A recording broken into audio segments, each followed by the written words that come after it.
Okay, welcome back to the art room. I'm going to go over the rules, routines, expectations, and procedures. Some of the things have changed a little bit from last year, so bear with me. I'm going to go through this as quick as possible. When you come in, your seats are going to look a little different, okay?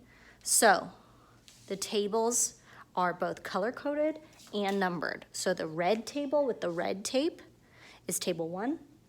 Orange table's right next to it with orange tape, table 2. Yellow table is right next to it, marked with yellow tape down at the end. That's table 3. Then up here, the green table is table 4. Blue table is table 5. Purple table is table 6.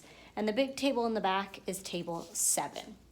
All of the seats are going to be numbered starting at 1, 2, 3, 4, then 5, 6, 7, 8. Once you get your assigned seats, the first class, that's going to be your seat the whole year basically. If for some reason you don't like your seat, you can come to me separate of class to come when everyone's working, and we'll try and get you a new seat. But basically, please do not peel off this tape, okay? I only have a limited amount of it. I know you guys get bored and like to peel at stuff. Please don't do that. Because I want it to be there so that the kindergartners can see it's the red table. So all your supplies are gonna be organized by color and number as well. So we've got new buckets this year. Red table gets the red bucket. Orange table gets the orange bucket. Yellow table, and so on and so forth. When you're painting water cans are color coded. So red table grabs the red, orange table grabs the orange. Paintbrushes are going to be on the other side of the sink. You can grab 4 for your table if you're the table leader. Wet paints are going to be here with pumps. You guys are going to be getting your own paints this year. Over here, let's go around. Over here on this rack, if you move this to the side, these are if we're doing paint palettes, the dry cake paints, they're going to be right here. And at the end of class, just slide them back in so that they can dry, okay? Let's go through the buckets really quickly. At the end of every class, the table leader, let me switch this around so that, okay. At the end of every class, the table leader is in charge of making sure there are 4 red scissors. Red scissors go in red buckets. I have 5 glue sticks, 2 pencil sharpeners with a red top, 4 erasers. They are marked with table 1. Make sure that you have table 1's erasers. Don't be bringing your eraser to a separate table and leaving it there. 6 pencils. If you have extra time at the end of class, make sure they're sharpened. And a package of crayons labeled with red, table 1. Every class, your table leader is in charge of making sure that the right supplies go in your bucket. Every class at the end, there should be 4. And it's the table leader's job at the beginning of class to check that you have the right amount as well. If you only had 3 erasers at the beginning of class, you need to tell me, hey, I only have 3 erasers, so you don't get in trouble for losing one at the end of class. Orange will be all marked orange. Yellow, we didn't have any yellow scissors, so I put yellow tape on the scissors. Green, it's all going to be marked green. Blue, it's all going to be blue. Purple, same thing. I think one of them is marked with purple tape. And then pink, I just wrote pink because I didn't have pink tape. Again, please don't rip off the tape, okay? So at the beginning, the first class, I believe the first class today is 3rd grade. 3rd grade, every day, you're in charge of bringing these buckets to your table. At the end of your class, 3rd grade, you leave them there. The buckets stay on the tables all day long, and then 5th graders are in charge of bringing them back at the end of class. And 5th graders, I'm going to be checking to make sure that you have all the right number of supplies. So again, when you guys are throwing erasers, I think that's the number one thing. We went through hundreds of erasers last year because people throw them and then they lose them. And then when they come in to clean the classroom after school, they sweep them up and they get thrown out. And we actually ran out of a lot of supplies last year. So make sure you're not throwing the supplies. If for some reason you drop it, Get up and pick it up right away rather than leaving it.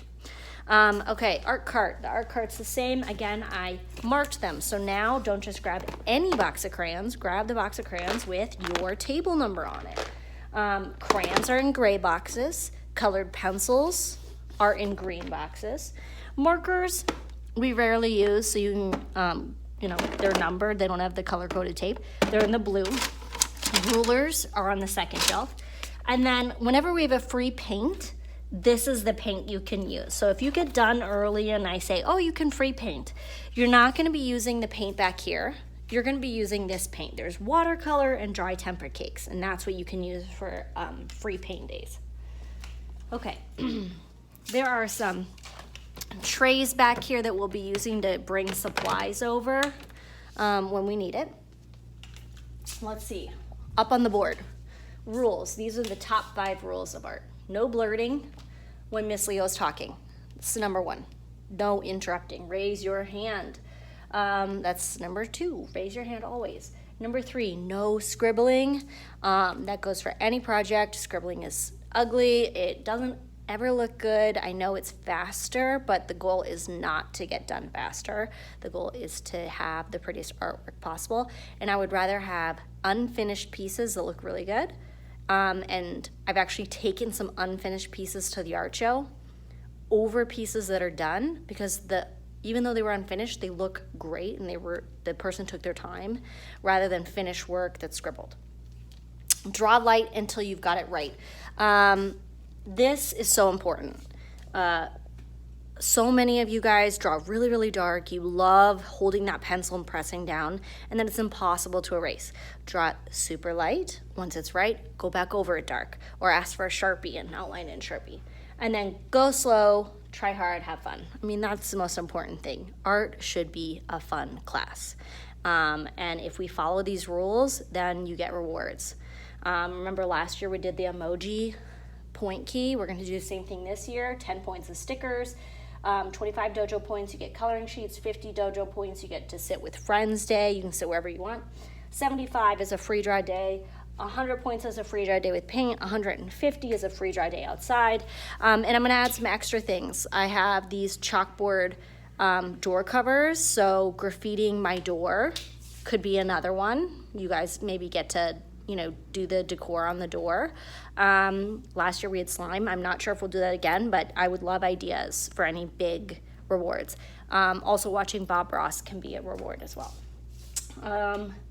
What else? I also have the happy go home note. That's a reward. It's a note to your parents saying, hey, you did an awesome job today. I sent a lot of these out last year. I think they're really great. If you're doing something where it's not an okay behavior in class, what's going to happen is I'm going to ask you to stop nicely once. The second time I might send you to the chill out zone, which is just back there. And you can just take some time to think about maybe calming down if you're upset, or if you need a minute, and think about how we need to act during class so it's not a distraction. And then you can come back whenever you're ready. You don't need to wait for me to say come back. As soon as you think, all right, I've got it together and I think I can go on with class without being a distraction, you can come back whenever you want. Again, that's not a punishment. It's just time for you to take to kind of get back into a good mental space. And if you need to use that, and I haven't asked you to go back there, and you just feel like I'm having a bad day and I need to take a second out, you're allowed to go over there whenever you want, no questions asked. If bad behavior persists, and it happens 3 or 4 times in class, and I have to keep giving you warnings, then I'm gonna have to send a behavior report home. And this is what the behavior report looks like. And we kind of go over what you were doing in class that was wrong, and what you are going to do next time to change it. And if you get one of these sent home, you get a lower grade on your behavior grade. So let's try and not have any of those go home this year. And then this, we didn't use a ton last year, but sometimes people like to do it. So if you are having a bad day and you feel like you need to work through what's going on and you just want time to kind of figure out why you're upset, you can ask for this. It kind of takes you through maybe what's going on and how you can fix the problem.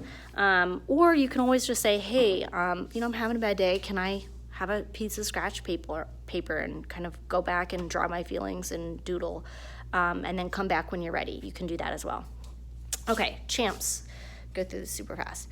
Champs is for behavior in class. And you guys, I know with this video that all of these are reversed, the text, but you can always just, instead of looking at the video, just peek back on the board throughout the year and look at it there. So basically, C stands for conversation, which means, should I be talking? 0 when Miss Leo's talking, 1 during studio time. Studio time is work time. Help, how do you ask for help? Ask 3, then ask me during studio time, so when you're working. And when I'm doing a lesson, raise your hand.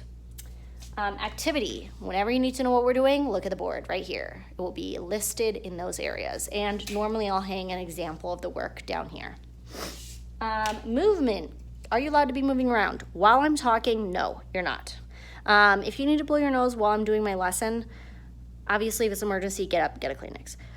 If you can wait, I would rather you wait until I'm done. That first 5 or 10 minutes of class is normally when I do the lesson, and then the rest of class you have to work. Once it's during studio time, you can get up, grab Kleenex, you can get up, grab supplies, you can get up and do whatever you want. You just can't leave the classroom without signing out and asking me. You can't just sign out, you have to also ask me. Participation, we always want to participate. Everyone's an artist. You get an A for effort in this class. If you are sitting down, drawing, trying your hardest, you get an A. Okay, this is where I'll be just doing, if I ever need to show you how to draw something. Okay, up here is the today I will statements, and then in each column, so this is kindergarten's column, 1st grade, 3rd grade, 4th grade, 5th grade, so this is where you can see what you're doing that day. So on kinder, and it has arrows to them because we're all doing the same thing this first week, it says, learn the rules, expectations, procedures of class, then explore the element of art line by creating a painting in the style of Keith Haring. So that's what everyone's gonna be doing today. And then on these clips is where you'll be able to find the sample of the artwork that we're doing that day. Okay, this is the little gallery. Before, this is where you could come and hang out if you were done early. Now I would say just go grab a book if I say you can read, and then go to the carpet, which is new this year, okay? So don't hang out and crowd this table. Grab a book and then go hang out. This is new, okay? So these buckets are where you're gonna turn in. Remember how we got folders last year, and when you're done, here, let me show you. Every class got a folder. So like this is 4th grade's folder, group 1, tables 1 and 2. So basically you put your artwork at the end of the day that you're not finished with into this folder, and your table leader is gonna bring it over, find your grade level, and put it in there. So this is the 4th grade folder. You're gonna put it in the 4th grade bucket, and then I'll file them away. And at the beginning of class, I'll have them laying here, so the table leader at the beginning of class comes and gets the work from the week previous, okay? So that's where that goes. Over here, this is the beginning of our word wall. It kind of starts here and wraps around. So we've got our primary colors, secondary colors, tertiary colors, warm and cool colors.